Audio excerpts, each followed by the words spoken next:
এই কারণে মেয়েদেরকে বেপর্দা করে তোমার সামনে ছেড়ে দেওয়া হয়েছে। জেনা বেড়েছে, ব্যভিচার বেড়েছে, ফ্রি মিক্সিং বেড়েছে, ধর্ষণ বেড়েছে, এই যে হারাম প্রেমের সম্পর্কগুলো বেড়েছে। এটা এক নাম্বার। দুই, মাদক।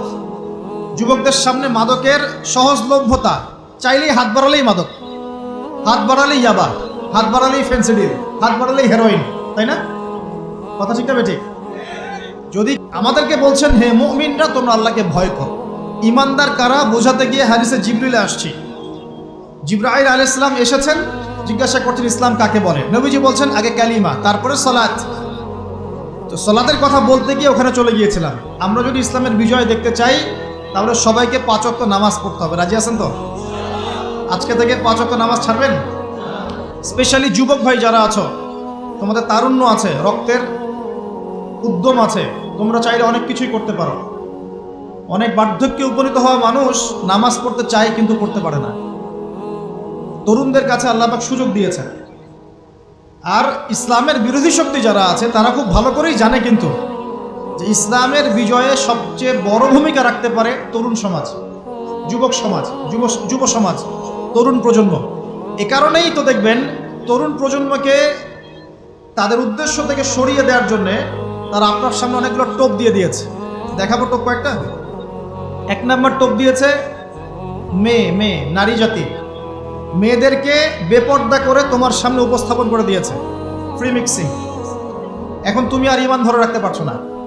এটা পরিকল্পিত ছিল, কারণ আল্লাহ পাক বলছেন যুজ্জিনা লিন-নাস হুব্বুশ শাহাওয়াতি মিনান নিসা। মানুষের জন্য সবচেয়ে যে আকর্ষণীয় বিষয়গুলো তার মধ্যে 1 নাম্বার হচ্ছে মহিলা, মানে মেয়ে, নারী জাতি। এটা আমাদের কাছে সবচেয়ে আকর্ষণীয়।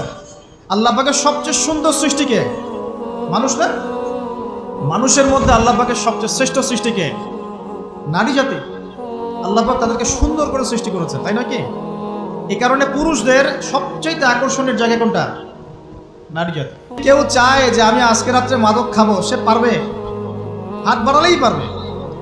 এখনকার সমাজ এমন, যদি কেউ চায় যে আজকের রাত্রে আমি পতিতালয়ে গিয়ে রাত কাটাবো, সে পারবে? 500 টাকা 1000 টাকার বিনিময়ে মানুষ এখন জেনা করতে পারে না? 5 টাকা 10 টাকা 50 100 টাকা দিয়ে মানুষ এখন ইয়াবা কিনে খেতে পারে। আর যারা সীমান্তবর্তী অঞ্চলে আছেন তারা আরো ভালো জানেন আমার কথা কতটুকু সত্য কতটুকু মিথ্যা। যুবকদের সামনে মাদক এমনি দেওয়া হয় নাই। উদ্দেশ্য কি? তোমার দ্বারা ইসলামের বিজয় সম্ভব ছিল। মাদক সেবন করাই তোমাকে সরাই দিয়েছে ওই রাস্তা থেকে। কথা বুঝতে পারছো? খুব সতর্ক। 3 নাম্বার জুয়া। তোমার সামনে জুয়া দিয়ে দিয়েছে। জুয়া, ফুটবল বিশ্বকাপ হইলে জুয়া, IPL হইলে জুয়া, BPL হইলে জুয়া, ফুটবল ফিফা হইলে জুয়া। জুয়া খেলে না মানুষ।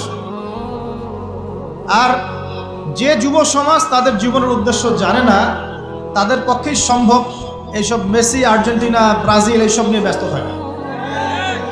যারা নিজেদের জীবনের উদ্দেশ্য জানে তাদের জন্য কোশ্চিনকালেও এখানে সময় নষ্ট করা সম্ভব না।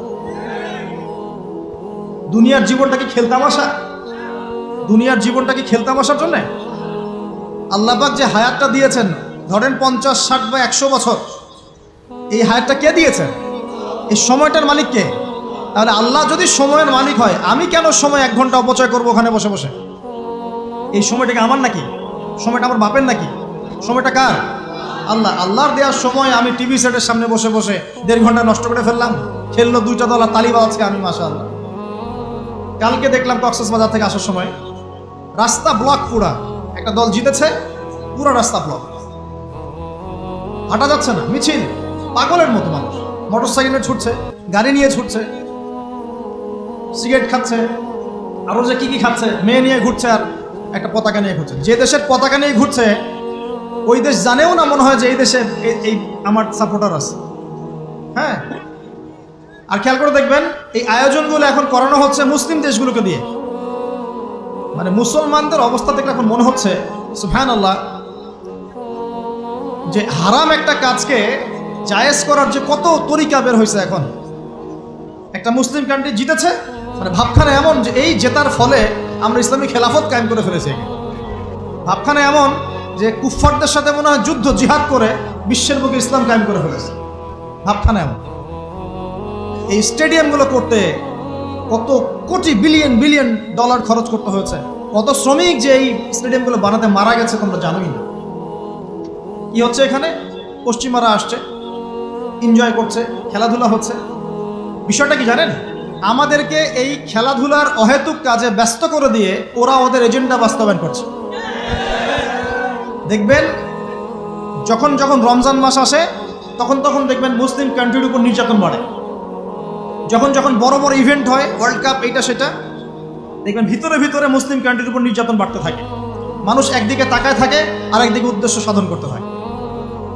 বুঝাচ্ছি বিষয়টা। আপনার 5টা বাচ্চা আছে মনে করেন, খুব জ্বালায়, কান্নাকাটি করে, হইচই করে। আপনি মোবাইল ফোনটা বের করে দিয়ে বলেছেন, বাবা বস, তোরা 5 জন মিলে একটা কার্টুন দেখ, আমি একটু কাজটা করি। দিয়ে দিলেন, ও কার্টুন দেখছে চুপচাপ, কেউ কোনো ডিস্টার্ব নয় আর।